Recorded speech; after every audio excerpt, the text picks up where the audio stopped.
रामगढ़ में JEE mains की exam में जिस गड़बड़ी का खुलासा हुआ है उसने देश भर में एक सवाल खड़ा कर दिया है और झारखंड का नाम एक बार फिर इस तरह से जो परीक्षा माफिया है, जो सेटिंग माफिया है, उसको लेकर चर्चा में आ गया है। देखिए, अब तक जो पूरी जानकारी निकलकर सामने आई है तो बताया जा रहा है कि रामगढ़ में 500 अभ्यर्थियों की सेटिंग का दावा था।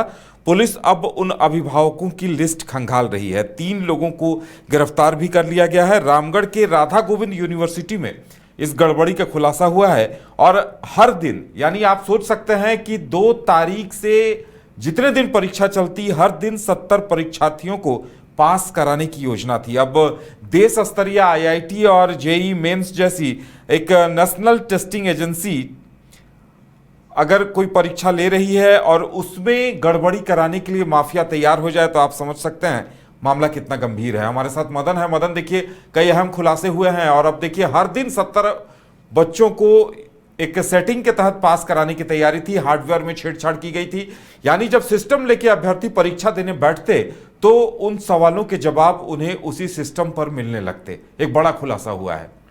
बिल्कुल, देखिए, ये रामगढ़ स्थित राधा गोविंद यूनिवर्सिटी के सेंटर का ये मामला है और अब इसके तह तक पहुंचने की कोशिश हो रही है।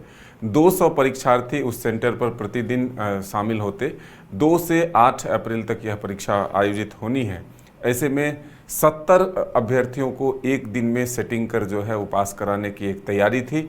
मुख्य रूप से अगर देखें तो जो यूनिवर्सिटी के कंप्यूटर टेक्नीशियन थे उसकी भी मिलीभगत होने की जो है सूचना मिल रही है, उसके जांच चल रहे हैं।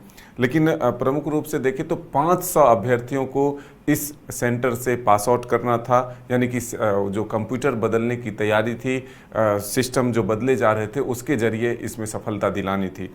अब देखिए, महत्वपूर्ण ये है कि टीसीएस जैसी संस्था इस एग्ज़ाम को लेती है और जो एनटीए यानी कि नेशनल जो ये परीक्षाएं आयोजित की जा रही है, ऐसे महत्वपूर्ण परीक्षाओं में जो गड़बड़ियां कराने की एक साजिश रची जा रही थी, जो झारखंड को बदनाम करने की एक कोशिश हो रही थी, उस पर एक तरह से कहें तो पहले ही प्रहार हुआ है। और वहाँ के जो उपायुक्त हैं उन्होंने पूरी विस्तृत जानकारी जो है वो भेज दी है। तो इससे आप मान सकते हैं कि राष्ट्रीय स्तर पर जो आयोजित परीक्षा है उसको एक तरह से बदनाम करने की कोशिश, या फिर कहें तो सेटिंग कर जो है रामगढ़ के उस इलाके को, उस यूनिवर्सिटी को चुनना, ये कहीं ना कहीं सवालों के घेरे में ज़रूर आया है। और पूरा जो अनुमंडल पदाधिकारी हैं वहाँ के, उन्होंने इस घटनाक्रम की जांच रिपोर्ट उपायुक्त को सौंपा और फिर उपायुक्त ने इसे आगे कार्रवाई के लिए पूरी रिपोर्ट राज्य सरकार के साथ साथ नेशनल टेस्टिंग एजेंसी एनटीए और टाटा कंसल्टेंसी सर्विसेज टीसीएस को भेज दी है। तो ये महत्वपूर्ण है कि ये 2 जो एजेंसियां हैं, जो संस्था है जिसके तहत ये परीक्षा पूरे देश में आयोजित की जाती है, ऐसे में झारखंड को ही क्यों चुना गया और उस सेंटर में किसके मिलीभगत से ये जो है कंप्यूटर पूरे बदले जा रहे थे, मॉनिटर बदले जा रहे थे या फिर सीपीयू बदले जा रहे थे, ये तमाम जो चेंजिंग के काम पहले शुरू हुए थे, आखिर इसके पीछे सरगना कौन है। और उन अभिभावकों की सूची भी तलाशी जा रही है जिनके बच्चे इसमें शामिल होने वाले थे, जो बच्चे इसमें शामिल होने वाले थे, उनके तह तक पहुंचने की कोशिश भी है। तो एक बड़ा खुलासा जो है रामगढ़ पुलिस ने किया है। तो ये कह सकते हैं कि शिक्षा माफिया भी अब अपनी जुगाड़ में झारखंड को निशाना बनाने में लगे हुए हैं। बिल्कुल, अब देखिए, राधा गोविंद विश्वविद्यालय की तरफ से भी अपना पक्ष रखा गया है, लेकिन अपने आप में बड़ा सवाल है। मदन, देखिए, इससे पहले भी नकल माफिया को लेकर सवाल खड़े हो चुके हैं। जो झारखंड में जेएसएससी जैसी कॉम्पिटिटिव एग्जाम्स हुए थे, वहां भी एक बड़े नेटवर्क का खुलासा हुआ था।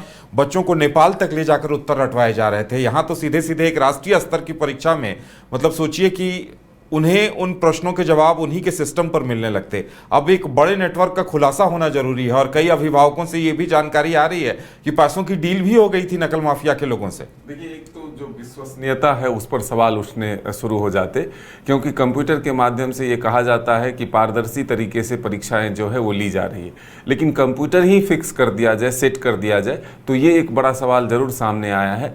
और ज़रूर आपने कहा कि जेएसएससी जैसे संस्थाएं जो एग्ज़ाम लेते हैं उसमें नेपाल या फिर कहें तो दूसरे राज्यों में ले जाकर के पहले प्रश्न पत्र रटवाए भी जाते थे और फिर परीक्षार्थी को शामिल कराया जाता था। लेकिन इसमें तो ऑनलाइन व्यवस्था होने के बावजूद सारे सिस्टम में ही पहले से अवेलेबल होते, तो ये एक बड़ा सवाल आया है।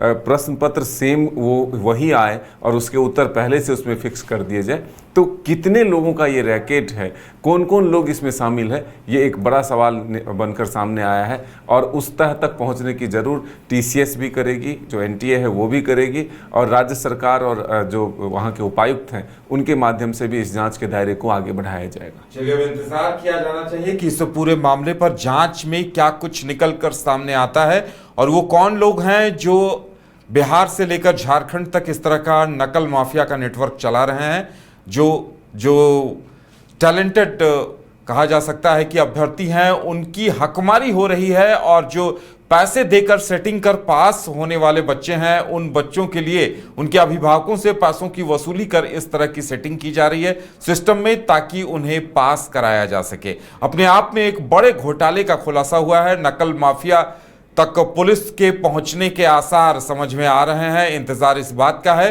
कि खुलासा आगे क्या कुछ होता है।